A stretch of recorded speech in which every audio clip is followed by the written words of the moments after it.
வகுப்பறையில் ஆசிரியர் மாணவர்களை பார்த்து கேட்கிறார், உலகில் இருக்கும் அனைத்தையும் படைத்தது கடவுளா என்று. ஒரு மாணவன் ஆமாம் என்று பதிலளிக்கிறான். அப்படியெனில் சாத்தானை படைத்ததும் கடவுள்தானா என்று அந்த மாணவனை கேட்கிறார் ஆசிரியர். மாணவன் சிறிது நேரம் அமைதி காக்கிறான்.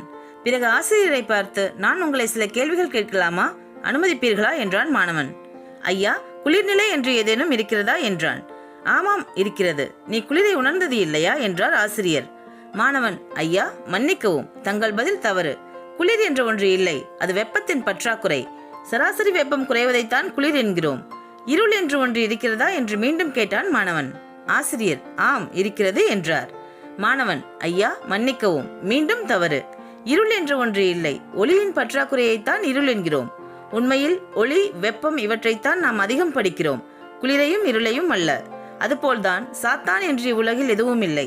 உண்மையில் அது கடவுளின் மீது உள்ள அன்பின், நம்பிக்கையின் பற்றாக்குறையே என்று கூறி ஆசிரியரை திக்குமுக்காட வைத்தான் அந்த மாணவன்.